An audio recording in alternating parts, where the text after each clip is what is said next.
தேவையான சத்து முழுசா கொடுக்கலாம் அப்படின்னு சொல்லி ஒரு கான்செப்ட் இருக்கு. சரிங்களா? ஸோ அந்த கான்செப்டை வந்து முழுக்க முழுக்க கொடுக்கக்கூடிய ஒரு மாடல் தான் இது. சரிங்களா? ஒரு மாடு இருக்கு அப்படின்னா அதுல கிடைக்கக்கூடிய சாணத்தையும் கோமியத்தையும் வேஸ்ட் ஆக்காம முழுசா கொண்டு போய் வயலுக்குள்ள சேர்க்கக்கூடிய ஒரு அமைப்பு தான் இந்த அமைப்பு. இதுக்கு பேர் வந்து பாத்தீங்கன்னா அங்கக உரநீர் அமைப்புன்னு சொல்லுவாங்க. இது வந்து மத்த எந்த கேவிக்கையிலும் இருக்காது. ஈரோடு கேவிக்கையில ஒன்று இருக்கும். அது வந்து இதோட ரொம்ப மினியேச்சரா தான் இருக்கும். சும்மா ஒரு மாடலுக்குன்னு இருக்கும்.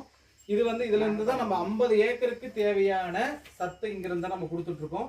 நம்ம கிட்ட ஒரு 20 மாடு இருக்கு. ஸோ இந்த 20 மாட்டுல கிடைக்கக்கூடிய சாணத்தை கோமியத்தையும் பயிர் செய்யும் போது அந்த சாணத்தை கோமியத்தை இது மாதிரி கரைச்சி டைரக்டா கொடுப்போம். இல்லாத நேரத்துல அதை உரமா மாத்தி மண்புழுவா மாத்திடுவோம்.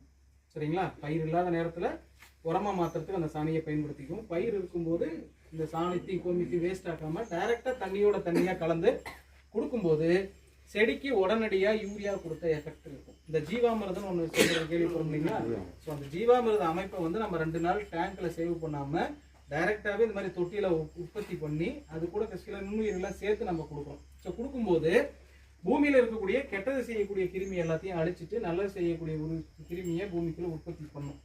2வது தலைச்சத்தை வந்து காத்துல இருக்கக்கூடிய யூரியா சத்தை இழுத்து நைட்ரஜன் சத்தை இழுத்து பூமிக்குள்ள கொடுக்கக்கூடிய விஷயங்களை இந்த கிருமிகளை செய்யும். ஸோ இந்த சாணத்தையும் கோமியத்தையும் டைரக்டா நம்ம கொடுக்கறது கூட அதை வந்து இனப்பெருக்கம் செஞ்சு அதை வந்து கரைசலா ஜீவாமிர்த கரைசலா மாத்தி கொடுக்கும்போது இன்னும் நிறைய நல்லது செய்யக்கூடிய நுண்ணுயிர் நிறைய உற்பத்தி ஆகும். ஸோ அதுக்கான மாடலு அந்த சாணியும் கோமியத்தைனாலும் கோமியம் நம்மளால டைரக்டா பிடிக்க முடியாதனால என்ன ஆகுது அப்படின்னா அந்த இதை வந்து தரையை வந்து நம்ம ஃபோர்ஸான தண்ணி வச்சு அடிக்கும்போது அந்த தண்ணியோட தண்ணியா அந்த கோமியம் சாணம் எல்லாம் கரைஞ்சி இந்த டேங்க்கு வரும். இந்த டேங்க்கு வந்த பின்னாடி இந்த மாதிரி மத்து மாதிரி இருக்கு இல்லையா? ஸோ அந்த மத்து மாதிரி இருக்கும்போது அந்த சாணம் கோமியம் அந்த தண்ணி எல்லாமே கரைஞ்சி அந்த நல்ல தண்ணி மட்டும் மேலே தெளிச்சுக்கிட்டே இருக்கும். நம்ம மோர் கடையும் போது தண்ணி மேலே தெளிஞ்சு வருது இல்லையா? ஸோ அந்த முறை தெளிஞ்சு வர மாதிரி இந்த தண்ணி எல்லாமே தெளிஞ்சு இந்த டேங்க் வரும். இந்த டேங்க்ல இருந்து டைரக்டா அந்த டேங்க்கு போகும். 2வது டேங்க் என்னன்னா வடிகட்டுற தொட்டி. அதான் பின்னாடி இருக்கும்.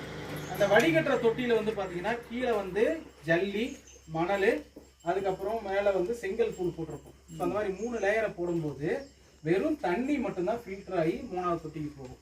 சரிங்களா? அந்த கிருமி இருக்கக்கூடிய தண்ணி மட்டும்தான். அந்த சாணி தூள் ஏதாவது குப்பைங்க ஏதாவது இருந்துச்சு அப்படின்னா எல்லாமே இதுக்குள்ள தங்கிடும். தங்கின பின்னாடி அந்த தண்ணி அதுக்குள்ள அந்த 3வது தொட்டிக்கு போயிடும். அது வந்து செறிவூட்ட தொட்டின்னு சொல்லுவாங்க. அந்த தொட்டியில வந்து அந்த கடைசியில் 3 தொட்டி இருக்கு இல்லையா? அந்த தொட்டியில ஆட்டாம்புழுக்கு இருக்கு இல்லையா? ஆட்டாம்புழுக்க அதுக்கப்புறம் வேஸ்ட் பழம் அந்தந்த சீசனுக்கு கிடைக்கும் இல்லையா? ஒரு சீசன்ல தர்பூசணி கிடைக்கும், ஒரு சீசன்ல மாம்பழம் கிடைக்கும், சப்போட்டா கிடைக்கும்.